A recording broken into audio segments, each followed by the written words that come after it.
Now in this chapter, next topic, lecture number 7, 7.3, ammonia.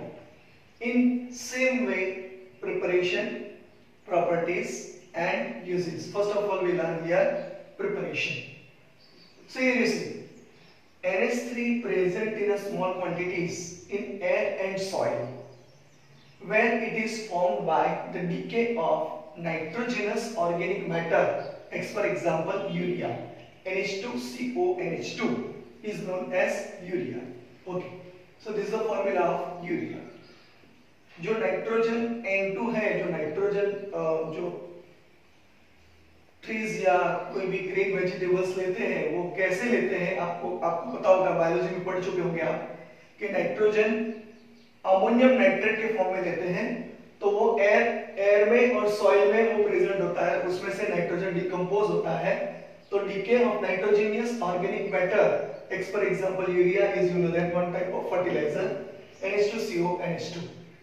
अगर urea में हमने 2 मोल water के डाल दिए तो क्या मिलेगा? Ammonium carbonate. किस तरह याद रखना है? यहाँ पे देख लीजिए 4 हाइड्रोजन है, यहाँ पे 2 ऑक्सीजन है, सही है, 4 हाइड्रोजन 2 ऑक्सीजन.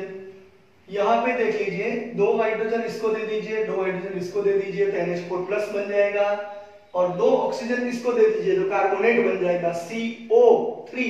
सो CO3 पे कौन सा चला जाएगा? ट्वाइस. So ammonium carbonate. और दिस अमोनियम कार्बोनेट डिकम्पोज होगा तो क्या मिलेगा? यहाँ पे अमोनिया मिलेगा, अमोनिया के साथ 2 मोल्स ऑफ अमोनिया मिलेगा, उसके साथ आपको क्या मिलेगा? H2 और CO2. इसका भी एक यहाँ पे एक क्लू है, NH3H+ और ट्वाइस. इतना याद रखिए. तो आपको क्या मिलेगा? 2 moles of ammonia, twice H+ and CO3 - 2. तो क्या मिलेगा? Twice NH3 plus H2O plus CO2. सही है. यहाँ पे carbon dioxide H2O CO2, this H2CO3 is nothing but carbonic acid. Carbonic acid decompose in terms of, और से उसको लिखना है तो दूसरा कैसे लिख सकते हैं? H2O plus CO2. तो याद रखना पड़ेगा ये. On a small scale, ammonia is obtained from ammonium salts. जो अमोनियम सॉल्ट्स होते हैं उसमें से अमोनिया मिलता है. तो कैसे मिलेगा?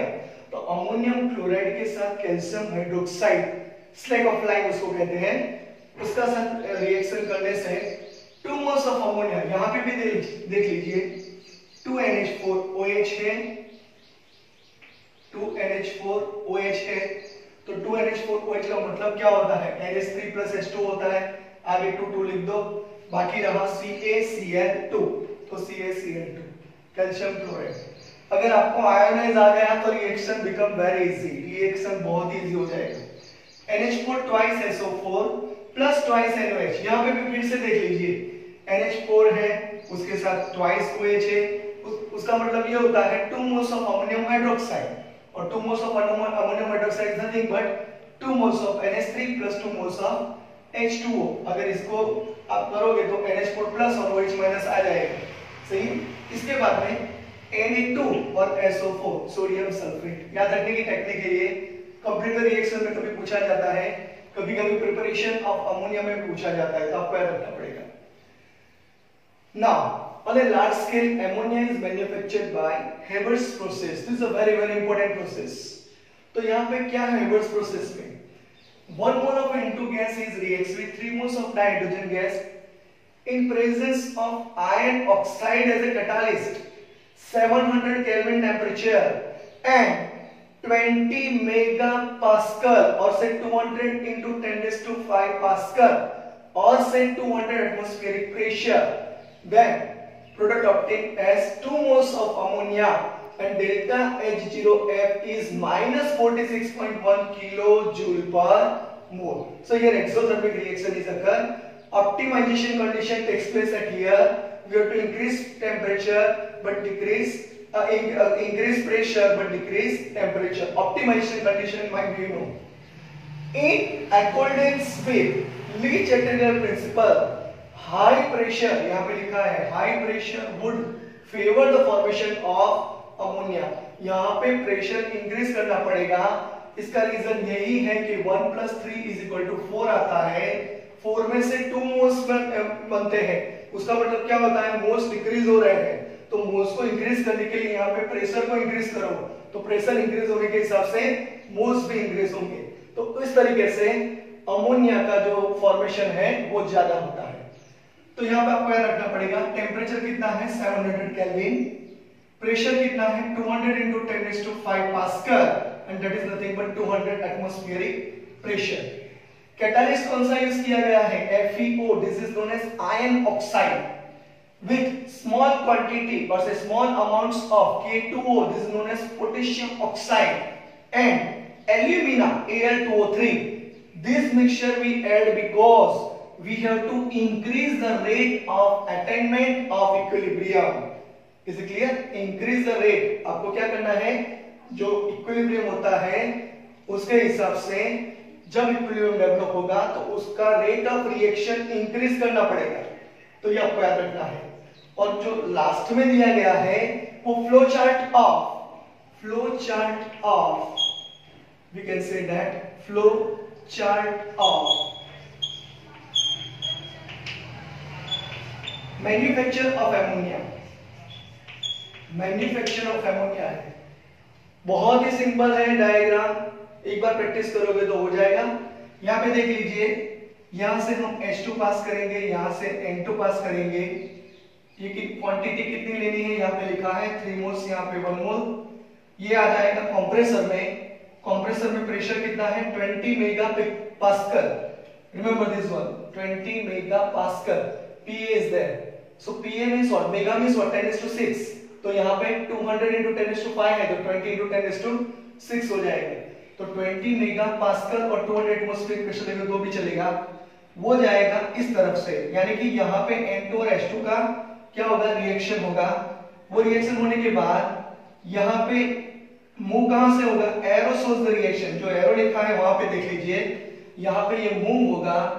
कैटालिस्ट FeO, Al2O3 और K2 यहाँ पे है, वो मेंटेन करेंगे, क्या मेंटेन करेंगे, increase the rate of reaction करेंगे और रिएक्शंस को मेंटेन करेंगे।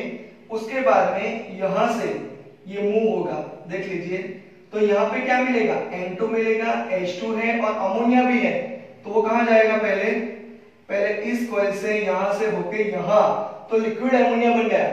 लेकिन कभी कभी क्या होता है, लिक्विड अमोनिया के साथ N2 और H2 भी डेवलप होते हैं। अगर N2 और H2 यहाँ पे डेवलप हो गए तो वो N2 और H2 कहां जाएंगे, इस तरीके से जो एरो लिखा है उस जो पाइप है उसमें से कहां जाएंगे, इस पंप में, और पंप में से फिर से कहां जाएंगे, रोटेशन, सो रोटेशन करके फिर से आ जाएंगे, तो आपको क्या मिलेगा, लिक्विड अमोनिया और से लिक्विड अमोनिया, और लिक्विड अमोनिया जब एब्सॉर्ब हो जाएगा तो गैसेस फॉर्म में कन्वर्ट हो जाएगा। इस तरीके से क्या मिलता है, फ्लो चार्ट ऑफ अमोनिया, यानी कि मैन्युफैक्चर ऑफ अमोनिया हमें मिल रहा है। तो ये आपको याद रखना पड़ेगा, बहुत ही इजी टॉपिक है, एक बार प्रिपरेशन करोगे तो अच्छा रहेगा। मेक ए स्क्रीनशॉट, इसके बाद हम लेते हैं properties. Okay, now in ammonia properties, so properties is just you know which properties are there, colourless with a pungent odour, इसकी स्मेल आएगी, बहुत ही टिपिकल स्मेल है, pungent odour. Freezing point is 198.4 kelvin, freezing point इतना होता है, boiling point 239.7 kelvin. In the solid and liquid both state associated with hydrogen bond, as in the case of water. Due to this higher melting point and boiling point than expected on the basis of molecular mass. इसका मतलब ये होता है ammonia का molecular mass 17 है, जो बहुत ही कम है, लेकिन इसका मेल्टिंग पॉइंट और बॉइलिंग पॉइंट क्यों ज्यादा है, क्योंकि यहाँ पे सॉलिड और लिक्विड दोनों स्टेट में H2O के साथ रिएक्ट करके वो हाइड्रोजन बॉन्ड फॉर्म करता है। लिक्विड स्टेट में तो फॉर्म करता ही है, लेकिन सॉलिड स्टेट में अगर अमोनिया के साथ वाटर डाल दिया तो भी हाइड्रोजन बॉन्ड फॉर्म करेगा।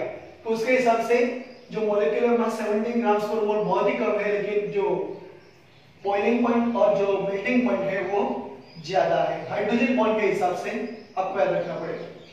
शेप ऑफ अमोनिया ये आप पढ़ चुके हो, लेकिन फिर से एक बार, shape of ammonia is a very, we can say that, particular trigonal pyramidal with the nitrogen atom at the apex, यानी कि वो बीच में रहेगा, सही है, यहाँ पे नाइट्रोजन रहेगा, एपेक्स यानी ऊपर की साइड। अगर आप सोच लीजिए ये मेरी जो उंगलियां हैं, यहाँ पे हाइड्रोजन है, यहाँ पे हाइड्रोजन है, यहाँ पे हाइड्रोजन है, ऊपर नाइट्रोजन है, उसके ऊपर इलेक्ट्रॉन पैड है, ये आप सोच सकते हो।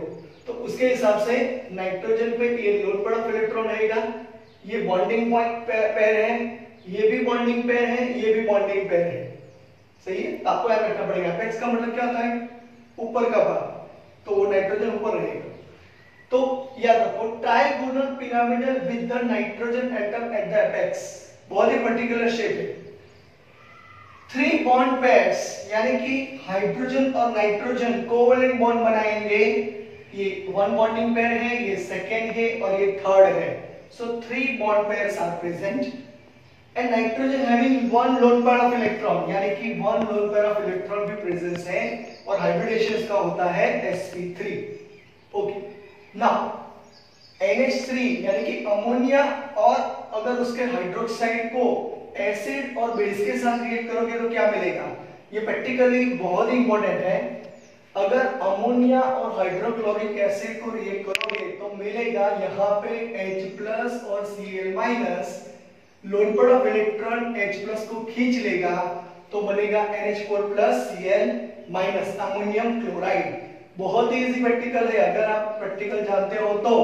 अगर हमने एक होलो ट्यूब ले ली, इस होलो ट्यूब में कॉटन प्लग लिया और कॉटन प्लग में एक में HCl में डिप किया, दूसरे को अमोनिया में डिप किया और दोनों को एक ही साथ अगर हमने रख दिया तो बीच में व्हाइट स्पॉट आएगा, व्हाइट यहाँ के पार्टिकल्स आएंगे, तो व्हाइट पार्टिकल्स क्या होंगे, अमोनियम क्लोराइड के होंगे। तो वो बहुत ही इजी प्रैक्टिकल रहेगा। NH3 + H2SO4, यहाँ पे भी देख लीजिए NH3 + H2SO4 का मतलब ये होता है, अगर हम बैलेंस करें तो मोस्ट ऑफ NH3 आएंगे यहाँ पे, तो NH3 + H2SO4, तो यहाँ पे मिलेगा NH3 2 मोल है, H+ वो खींच लेगा, NH4 twice SO4 बना देगा। इसके बाद में ZnSO4 + twice NH4OH, ये बहुत ही इंपॉर्टेंट टेस्ट है। अगर आपके अननोन सॉल्यूशन में इनऑर्गेनिक क्वालिटेटिव एनालिसिस में जिंक का अगर आपको कंफर्मेटिव टेस्ट करना है, अगर प्रेजेंस है कि नहीं, तो ZnSO4 यानी कि अननोन सॉल्यूशन में अगर जिंक है तो उसके साथ अगर अमोनियम हाइड्रोक्साइड को रिएक्ट किया तो क्या बन जाएगा, zinc hydroxide which creating white precipitate. याद रखिएगा व्हाइट प्रेसिपिटेट मिलेंगे तो इसके साथ अमोनियम सल्फेट भी मिलेगा। कैसे मिलेगा देख लीजिए, यहाँ पे twice NH4 और यहाँ पे SO4, so NH4 twice SO4, Zn+2 और यहाँ पे 2H-, तो ZnOH twice हो जाएगा, तो इसको कहेंगे जिंक हाइड्रोक्साइड। फोर्थ रिएक्शन है फेरिक क्लोराइड के साथ अमोनियम हाइड्रोक्साइड का अगर रिएक्शन कर देते हो तो क्या मिलेगा, NH4 के साथ ये 3Cl चले जाएंगे और यहाँ पे कॉम्प्लीमेंट्री हम बैलेंसिंग करेंगे, Fe2O3 + NH4Cl मिलेगा, उसको रस्ट करेंगे, ब्राउन प्रेसिपिटेट रस्ट के डेवलप होते हैं। ये रिएक्शन आपको याद रखना पड़ेगा क्योंकि Fe2O3 मिलेगा, Fe+2 और O-2, लेकिन Fe+2 का Fe+3 में कन्वर्जन हो जाएगा और इसके हिसाब से Fe2O3 + अमोनियम क्लोराइड मिलेगा। तो ये 4 रिएक्शन याद रखिएगा। उसके बाद में बहुत ही इंपॉर्टेंट टॉपिक है अमोनिया। आप जानते हो उस पे लोन पेयर ऑफ इलेक्ट्रॉन है तो वो डोनेट करेगा, अगर डोनेट करता है नाइट्रोजन एटम पे loan pair of electron donate करेगा तो उसको क्या कहेंगे, लुईस बेस। तो यहाँ पे लिखा है the presence of a lone pair of electron on the nitrogen atom of the ammonia molecules make makes it a Lewis base. Okay, उसको लुईस बेस कहेंगे, आप याद रखिएगा। लुईस बेस के हिसाब से आप वो क्या करेगा, इलेक्ट्रॉन डोनेट करने की कैपेसिटी रखेगा। तो यहाँ पे एक एग्जांपल दिया है, डिटेक्शन ऑफ Cu+2 और Ag+। अगर आपके टेस्ट ट्यूब में अननोन सॉल्यूशन के अंदर Cu+2 और Ag+ प्रेजेंस है तो आप कैसे फाइंड आउट करोगे, तो अगर Cu+2 प्रेजेंस है तो उसके साथ 4 मोल्स ऑफ अमोनिया रिएक्ट करोगे तो ये देख लीजिए, ये Cu+2 ये गेनिंग ऑफ इलेक्ट्रॉन रखता है, इसको लुईस एसिड कहेंगे। 4NH3 इसको लुईस बेस कहेंगे। यानी कि ये लुईस एसिड है, ये लुईस बेस है, तो ये इलेक्ट्रॉन डोनेट करेगा और मेटल के साथ बॉन्ड लिंकेज करेगा, तो उसके साथ CuNH3 4 2+, इसका नाम है tetraammine copper 2।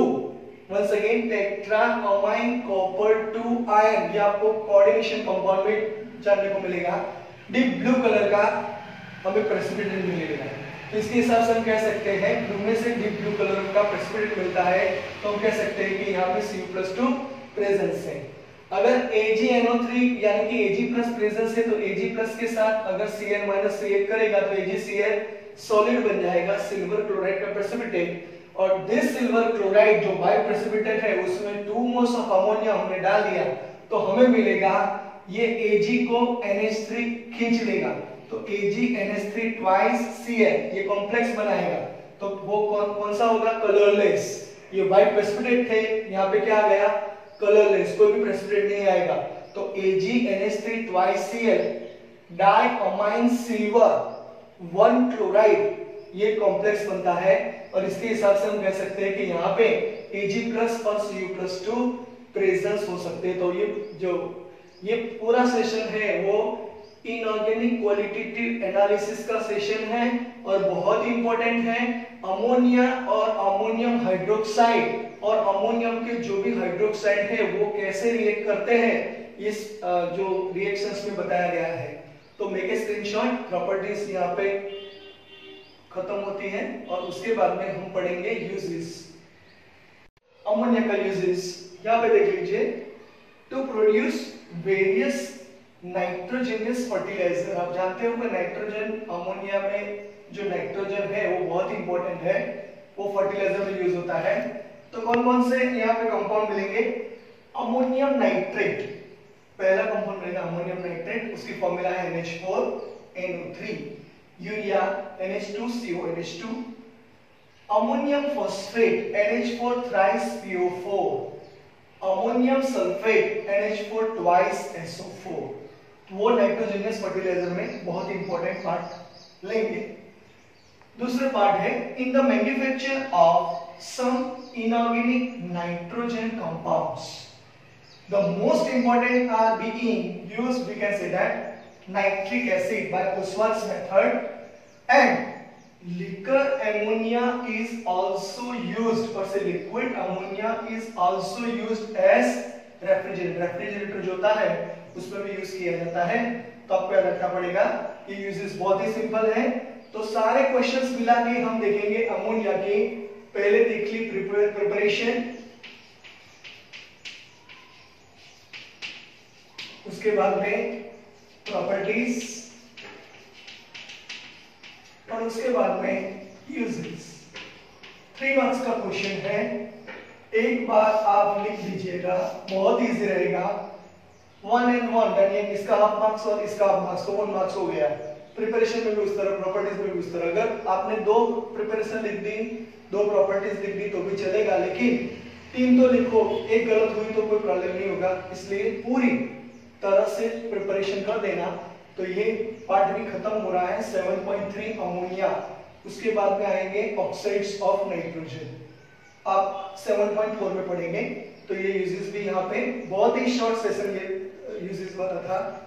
Make a screenshot and read it at home and just prepare it according to question wise. Okay, thank you.